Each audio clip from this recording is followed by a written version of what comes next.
Welcome back.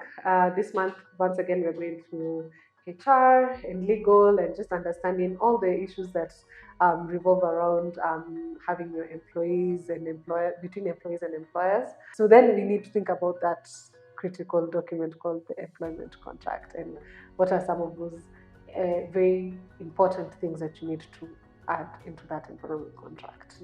Yeah.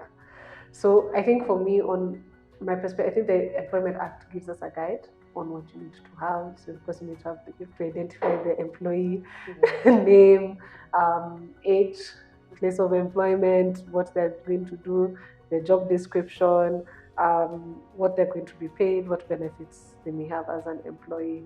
But I think there's also a lot more that we can add onto that employment contract. So one of the things that I've seen, of course, is the disciplinary procedure being captured clearly. That before you enter this contract, you know that if you do 1, 2, 3, 4, 5, then this is how we will take you through disciplinary procedure and termination. So it's important that you cover the salary. However, sometimes we capture the net salary as opposed to the gross salary, and it brings issues when there are changes. Like NSSF has changed. NHIF has changed. This housing levy, depending on how you've captured it, determines who takes up the extra cost. Yes.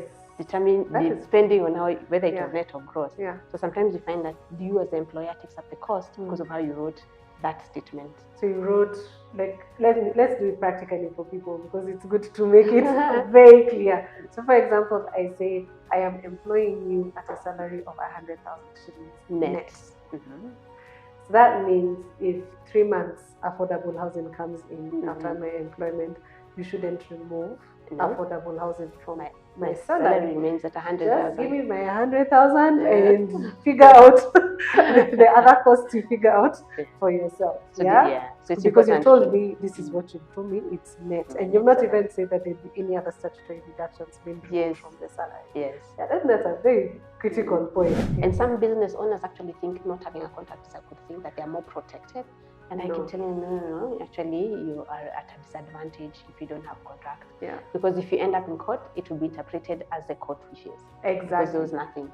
And in fact, so even on that interpretation, the burden of proof is based on the burden of proof is placed on the employer to prove the terms of the contract. So if I don't have a written contract and I come and say, actually it was a term of my contract that I was to be getting 35 days leave every year, then it's actually up to you to prove that no, that's not what you agreed, or or even just the conditions that you hired me, or what your expectations for me, what my job hours were, what my benefits were going to be. Other employees are demanding to become consultants. Wow. Yeah, and even threatening to resign.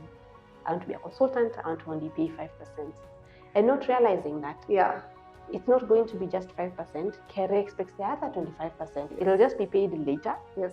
And you can remove your expenses, but it's still 30%. If I'm being paid 100,000 and someone is to remove 5% of the 100,000, and then I get paid 95,000. Yeah. KIOI already knows that I have earned 100,000. I owe them 30,000. I owe them 30,000. Yeah, and they know you can deduct whatever expenses. Yes. And many times they are very few expenses, by the way, because you're an employee. Yeah. All you have maybe is fuel and maybe telephone costs, and even those might be even very minimal. Contested. Yeah. So your expenses are usually very, very few. Yeah. So it's very important to know, even you when you say I want to be a consultant, what is it exactly that you're asking for?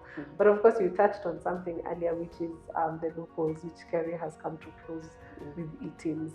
And I think that's one of the biggest places where people who moved from employee to consultant, that is where that's where the ball gets dropped, because now this person who used to be your employee is now your consultant. For you to deduct their expense, they must give you an e-teams invoice. Must give an e-teams invoice, every single month. You must do the withholding tax, and at the end of the year, when they are coming to do their returns, I think that's people will get shocked at the end of 2024. Next year, we will have a different story because when people come to do their returns at the end of the year, all of that data will be captured. And KIOI will say, you know, according to us, you earned 1,000,000 shillings, and so you owe us 300,000, and you need to look for that 300,000 and pay KIOI. Yeah, and remember at that time you don't have it. You don't have it. Yeah.